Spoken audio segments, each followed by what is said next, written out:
Ce matin, 7h40, notre invité ce matin, Christophe Boisbouvier, journaliste français. Vous travaillez à RFI.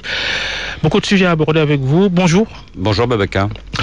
Avec Georges Diop, nous allons tout de suite commencer cette interview. Vous êtes dans la position de l'interviewé, c'est rare, l'arroseur arrosé.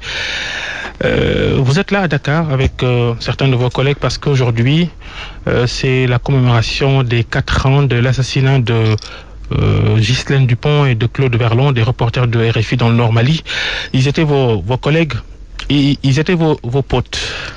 Oui, c'était mes potes, ouais, c'est le mot, Babacar. Ça a été un coup de tonnerre. Il y a 4 ans, jour pour jour, c'était ce 2 novembre 2013. C'est arrivé en milieu de journée. Ils ont été enlevés. C'était à Kidal, au Nord Mali. Ils sortaient d'une interview et un véhicule a bloqué le leur, les a enlevés. Ils ont fait 10 kilomètres à l'extérieur de la ville. Le véhicule s'est arrêté. Ils ont été sortis du véhicule. Et ils ont été abattus, oui. Il y a 4 ans donc, et ça bouge pas côté justice, c'est ça qui intrigue la plupart de vos collègues d'une bonne partie de l'opinion française. Oui, c'est-à-dire que l'enquête avance à une telle lenteur qu'on finit par se demander qu'est-ce qu'il y a derrière, si vous voulez. Il y a au Mali un juge qui a été évidemment désigné pour enquêter, mais on constate que ce juge n'appartient pas au pôle antiterroriste du palais de justice de Bamako, alors qu'il existe un pôle antiterroriste depuis plus de 4 ans, d'ailleurs depuis 4 ans et demi. Donc ce juge ne dispose pas des moyens pour faire les investigations nécessaires. Les faits se sont déroulés dans un gros territoire du Nord malien, 260 000 km² et la plupart de ce territoire côté Mali composé du désert, ça va être difficile de les rechercher, les suspects, les présumés assassins de Ghislaine Dupont et de Claude Verlon. Oui, c'est d'abord le problème, c'est que Kidal est une zone de non-droit, donc aucun juge ne peut s'y rendre techniquement. L'État malien absent là-bas. Oui, il n'y a pas d'État. Donc le juge malien, il ne fait rien, et le juge français, alors il mène quelques auditions, il essaye d'avancer, mais regardez, prenez un exemple très concret. 4 jours avant leur enlèvement et leur assassinat, vous vous en souvenez sans doute, Babacar, il y a 4 otages d'Arlit qui ont été libérés 4 jours seulement avant. Donc évidemment, on ne peut pas s'empêcher de penser qu'il y a un lien entre les deux. Donc France 2 en a parlé un peu dans son émission Envoyé spécial, a fait le lien entre la libération de ces 4 otages et l'assassinat de vos 2 collègues. Une histoire de rançon, l'État français impliqué, mais bon... pas trop bavard les dirigeants français sur ce sujet. Évidemment, la question qu'on se pose, c'est est-ce que dans les négociations pour la libération d'Arlit, quelque chose n'a pas été assuré, une promesse peut-être n'a pas été tenue? Est-ce une partie de la rançon qui n'a pas été versée? Est-ce une libération promise qui n'a pas été faite? On pense évidemment aux 2 neveux de Zedan Aguita, qui est l'un des suspects numéro 1. Toujours est-il que 4 jours après, il y a cet enlèvement et cet assassinat. Suite au reportage France 2 dont vous avez parlé, c'était en janvier dernier, nous avons demandé, bien sûr, au niveau de l'association des amis de Ghislaine Dupont et Claude Verlon, au niveau des parties civiles, des avocats des 2 familles. Nous avons demandé à la justice française d'entendre tous les protagonistes de cette négociation, et la justice française ferme la porte. Voyez-vous, ça c'est quand même très, très décevant. Donc on se demande ce qu'il y a derrière. Justement à ce propos, le non-versement d'une rançon qui a été évoqué, et déjà le juge Herbeau qui a choisi d'écarter l'idée d'une vengeance. Comment voyez-vous, comment appréciez-vous cette décision ou bien cette appréciation du juge Herbeau qui est en charge maintenant le dossier? C'est là qu'on s'interroge. Évidemment, le juge fait son travail. Le juge a mené d'autres auditions. Je pense qu'il faut pas dire haro sur le juge, parce que le juge il appartient au pôle antiterroriste du palais de justice de Paris. Il travaille. Par exemple, il a avancé sur la question de l'hélicoptère. Il est possible qu'un hélicoptère, est-ce un hélicoptère français, est-ce un hélicoptère de l'ONU et de la MINUSMA, ait survolé la zone au moment du drame, et qu'il ait précipité le mouvement de panique qui a provoqué peut-être le terrible geste des terroristes. Simplement, le juge, il part sur une hypothèse, c'est qu'il n'y a aucun lien entre les 2 affaires, entre le 29 octobre, la libération des 4 otages d'Arlit, et le 2 novembre, l'assassinat. Mais on regrette que il ne laisse pas toutes les portes ouvertes, qu'il n'explore pas toutes les pistes possibles, et que cette piste-là, qui est quand même une piste sérieuse, ne soit pas examinée au même titre que les autres. Voyez-vous ?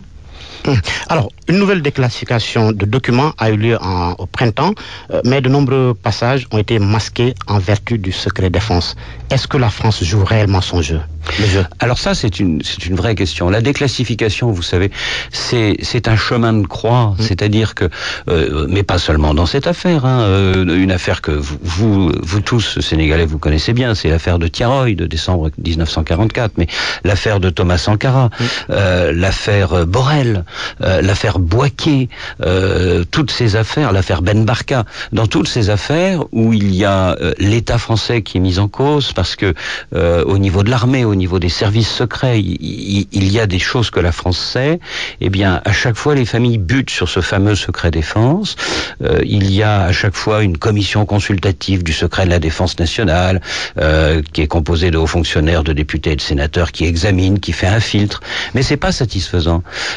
Et c'est pour ça que notre association des amis de Ghislaine Dupont et Claude Verlon, avec un certain nombre d'autres associations, vient de créer un collectif qui va demander la révision de la loi sur le secret défense, une des pistes parmi d'autres. Ça existe dans d'autres pays en Europe et ailleurs, c'est de créer un juge du secret défense dont c'est le métier et qui sait ce qui peut être levé ou pas levé. En tout cas, votre association, les amis de Ghislaine Dupont et de Claude Verlon, est présente à Dakar à l'occasion de la 3e édition, je crois, une 3e édition de la bourse Ghislaine Dupont Claude Verlon, qui récompense un journaliste et un technicien de radio d'un pays notamment francophone. Première édition au Mali, naturellement. 3e édition à Dakar, une bonne initiative pour perpétrer la mémoire de vos deux collègues. Absolument, Babacar. Peut-être juste un mot avant de revenir sur la bourse. Il y a un fait sur lequel on a insisté, c'était hier à la conférence de presse que nous avons eu la chance de faire au CESTI à Dakar. On a vraiment été très très très content de voir qu'on était jour férié. Hier, il y avait quand même une 60aine d'entre vous, vous-même, journalistes. Vous étiez là au niveau de votre radio. C'était vraiment très fort.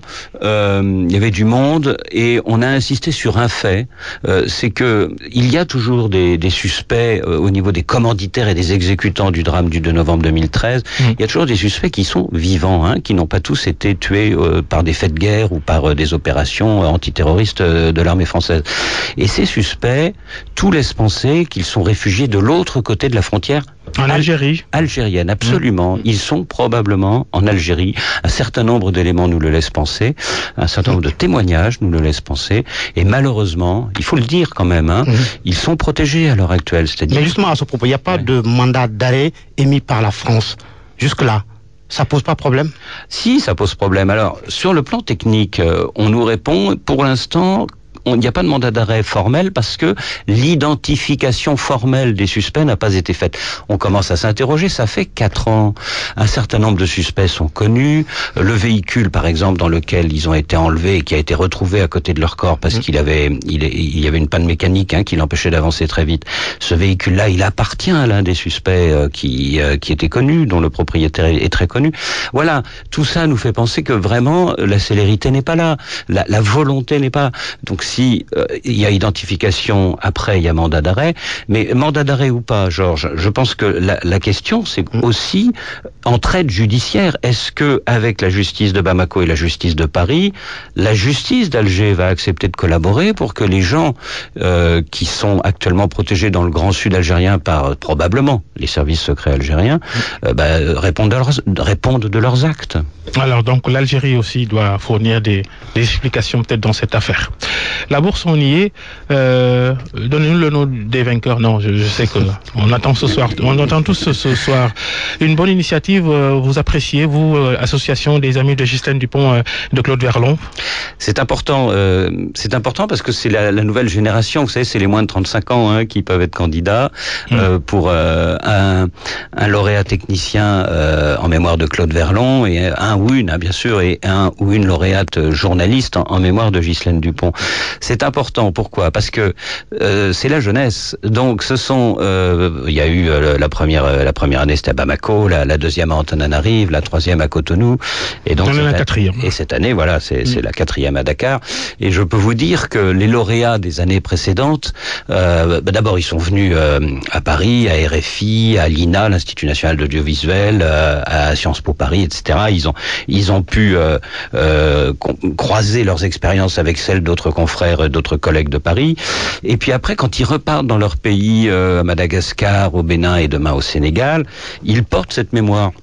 Et par exemple, aujourd'hui, à Dakar, vous avez des lauréats de l'année dernière. Vous avez les 2 lauréats béninois de l'année dernière. Vous avez le lauréat technicien de Bamako de 2014. Ils continuent de porter. Et c'est ça qu'on veut, c'est que Ghislaine et Claude ne soient pas morts pour rien. C'est-à-dire que ils sont morts au nom de la liberté de la presse. Et il faut que les jeunes générations de collègues africains, des grands pays africains, continuent de porter cette mémoire pour se battre eux aussi pour la liberté de la presse. Et depuis les Nations Unies ont décrété ce jour, le 2 novembre, journée lutte contre les impunités contre les journalistes, la liberté d'expression, la liberté des journalistes sur le continent africain, toujours d'actualité. On a moins de problèmes au Sénégal, on l'avoue, mais ailleurs, toujours problème. Avant-hier, en Guinée, on a tabassé des journalistes parce qu'ils ont donné une mauvaise info sur la santé du président. Eh bien, nuitamment, ils ont été violentés.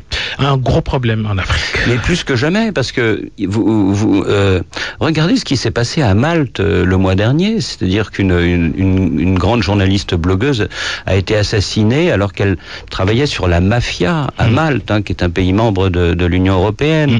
Regardez ce qui s'est passé dans plusieurs autres pays.